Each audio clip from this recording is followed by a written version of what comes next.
अफगानिस्तान के ऊपर के जितने देश हैं, कजाकिस्तान, किर्गिस्तान, ताजिकिस्तान, तुर्कमेनिस्तान, ये जितने देश हैं ये पहले रूस का हिस्सा थे, सब सोवियत संघ का हिस्सा थे सब। ये रूस की बाउंड्री यहाँ तक थी।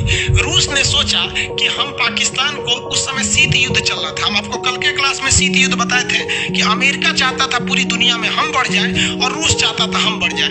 इसी बीच अमेरिका ने पाकिस्तान पीओके का जो एरिया है, जो हम लोगों से वो छीना है, उस एरिया में अमेरिका ने अपना सेना का एक अड्डा ले लिया जो गिलगिट नाम था। ये जब हम कश्मीर पढ़ाएंगे तब बताएंगे गिलगिट।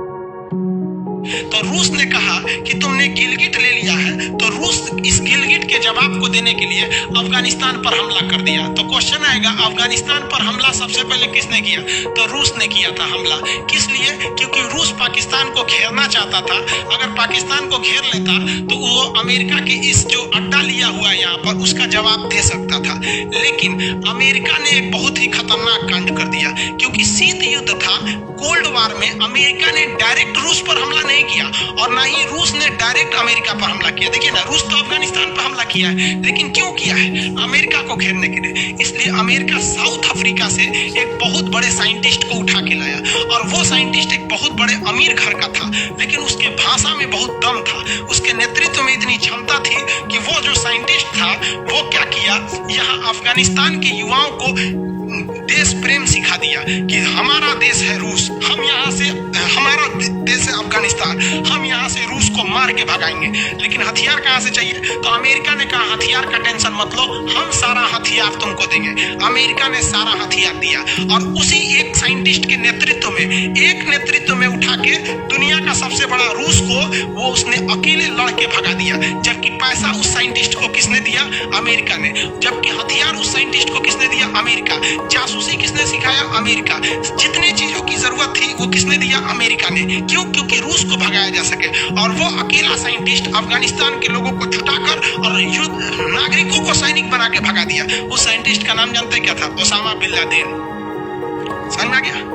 जब तक ओसामा बिन लादेन अमेरिका के लिए काम कर रहा था वो देश प्रेमी था, और जैसे उसने अमेरिका को ठोक दिया आतंकवादी हो गया।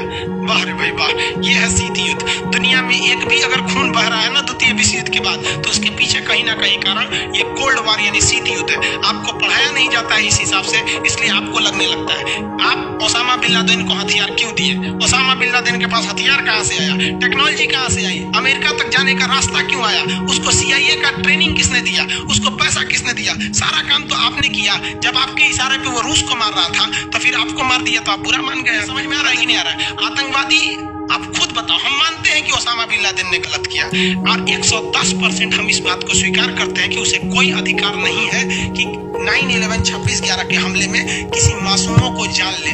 लेकिन हम ये अमेरिका से पूछना चाहते हैं कि ये अधिकार आपको किसने दिया कि आप किसी को लाइए, हथियार दीजिए, पैसा दीजिए, मारिए? वो सैनिक थोड़ी था यहाँ पे, आप अपने लिए उसको इस्तेमाल किए। जिस तरह भारत ने LTT का इस्तेमाल किया, चाइना ने माओवादियों का इस्तेमाल किया, ओसामा बिन लादेन ने किसका इस्तेमाल किया? अमेरिका ने ओसामा बिन लादेन का। तो जो इस्तेमाल कर रहा है वो देश कहलाएगा, और जो पीस रहा है वो आगे जाके आतंकवादी कहलाएगा। भारत की ओर से लड़े थे LTTE के लोग, चाइना की ओर से लड़े थे माओवादी लोग, और अमेरिका की ओर से लड़े थे ओसामा बिन लादेन। अब बताइए, ये सारे के सारे लोग लड़े थे किसी के कहने पर, लेकिन ये सारे के सारे लोग घोषित हो गए आतंकवादी। क्या इन्हें जन्म देने वाले को आप कुछ नहीं कहेंगे? कोई बात नहीं है, आप समझदार हैं। अफगानिस्तान से ओसामा बिन लादेन ने किसको भगा दिया? रूस को। लेकिन यही ओसामा बिन लादेन जो था वो अमेरिका से बदला लेना चाहता था, क्योंकि अमेरिका ने भी एक देश पर हमला किया था। यहाँ कहा कि ओसामा बिन लादेन ने अमेरिका पे क्यों हमला कर दिया? तो इसकी कहानी पुरानी है। 1948 में अमेरिका ने फिलिस्तीन पर बम गिराया था और वहां के मुसलमानों को भगा दिया वहां से, और कहा कि यहाँ पर हम एक नया देश बनाएंगे, इजराइल।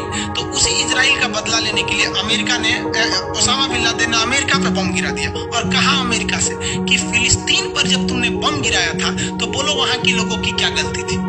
हम ये बात मानते हैं, ओसामा बिन लादेन ने कहा था, हम ये बात मानते हैं कि हमारी जो हवाई हमला हुआ था इसमें अमेरिका के जो मारे गए लोग हैं उनकी कोई गलती नहीं थी। लेकिन अगर पूरी दुनिया में बम चलाने का अधिकार केवल अमेरिका को तो नहीं है। अमेरिका ने वियतनाम में इसी शीत युद्ध में 27 करोड़ बम गिरा दिए थे, वहां का तो पूरा तहस नहस कर दिया था। 27 करोड़ बम गिरा था। हम आगे बताएंगे आपको। ये शीत युद्ध इतना छोटा तो है ही नहीं है, ये आज तक चल रहा है शीत युद्ध। तो दुनिया में सबसे ज्यादा जान लिया तो कोल्ड वॉर ने लिया। कोल्ड वॉर, कोल्ड वॉर क्या था कि हम तुमको आगे नहीं देख सकते, तुम हमको आगे नहीं देख सकते। आज भी आप देखिएगा, आपकी जब पत्नी की, आपका जब शादी हो जाएगा तो आपकी पत्नी में और आपकी ननद मतलब बहन में, वो दोनों तो ननद लगेंगी से ननद भौजाई, तो ननद भौजाई में आज भी शीत युद्ध चलता है। डायरेक्ट नहीं लड़ेंगे सब, लेकिन दूसरे को लड़वा देंगे सभी सब। इसमें समझदार व्यक्ति वो है जो समझ जाए शीत युद्ध क्या है। समझ में आएगी नहीं है? इसी वजह क्या हुआ, अफगानिस्तान का खामियाजा भुगतना पड़ गया म्यांमार के लोगों को। म्यांमार के लोगों को कैसे, देखिए सब लोग समझ रहे हैं लोग ना, किसी को कोई दिक्कत नहीं है। अफगानिस्तान में एक जगह है बामियान, अफगानिस्तान का एक जगह है बामियान, उसकी राजधानी काबुल के पास है। उसकी अफगानिस्तान की राजधानी काबुल के पास है बामियान। इस बामियान में महात्मा बुद्ध की दुनिया की सबसे ऊंची मूर्ति थी। वो एक पहाड़ को काट कर बनाया गया था मूर्ति बामियान में। ये देखिए महात्मा बुद्ध की ये मूर्ति है। अब ये कितनी ऊंची होगी मूर्ति, अंदाजा लगाइए। यहाँ एक टूरिस्ट खड़ा हुआ है, यहाँ दिख रहा होगा आपको, ये खड़ा है ना, ये आदमी खड़ा है। इसके मूर्ति कितनी भयानक होगी। एक्चुअली में ये मूर्ति था ही नहीं।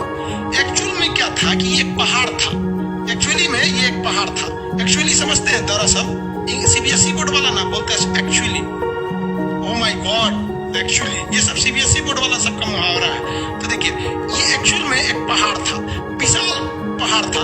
इस पहाड़ को कारीगरों ने काट काट कर उसमें महात्मा बुद्ध की मूर्ति बनाई। अब अफगानिस्तान वालों ने आए तो बम मार के उड़ा दिया, तालिबान वालों ने। बताओ भैया, बताइए कितना मेहनत से बनाया था, बम मार के उड़ा दिया। इसका खामियाजा म्यांमार में कैसे भुगतना पड़ा।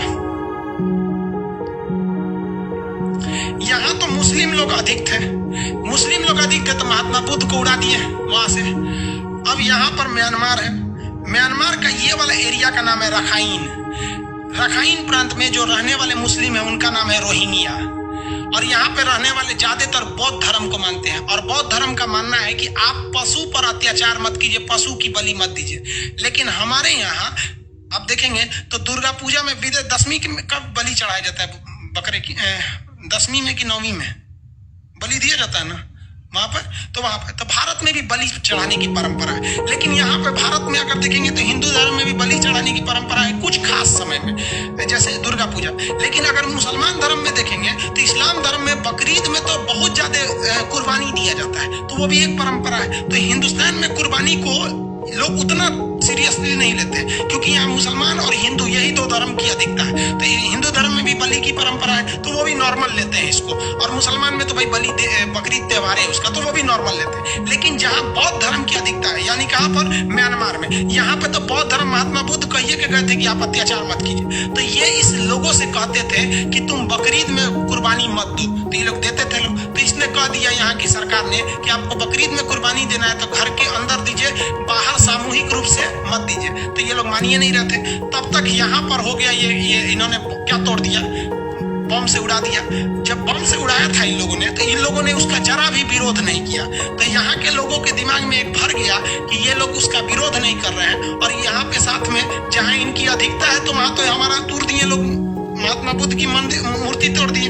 और जहां इनकी अधिकता नहीं है वहां हमारा बात नहीं मान रहे हैं, तो कचर के काट दिया सब इनको रातों रात। घर में घुस घुस रेप कर दिया सब, मर्डर कर दिया सब, दुनिया भर का कर दिया सब। तो इन लोग को भाग के आना पड़ा अफगानिस्तान, बांग्लादेश में रोहिंग्या को भाग के आना पड़ा, हिंदुस्तान में भी भाग के आए लोग। अब हम लोग तो उन्हें शरणार्थी कहते हैं कि भैया हम लौटा देंगे। तो रोहिंग्या समस्या भारत के लिए कोई मुख्य समस्या नहीं है, वो हमारे लिए लिस्टेड शरणार्थी है। ये पूरी दुनिया शरण देती है, क्योंकि कभी भारत को भी अगर बाई दी जरूरत पड़ गया, यहाँ पर प्राकृतिक आपदा आ गया, भूकंप आ गया या सुनामी कुछ भी आ जाता है, तो हमारे लोगों को भी कोई शरण देगा। इसलिए हम ये फ्यूचर को देखकर दूसरे लोगों को शरण देते हैं। लेकिन इसके लिए यहाँ म्यांमार के लोगों, अगर आप मानवता के हिसाब से देखिएगा तो ये भी गलत है और ये भी गलत है।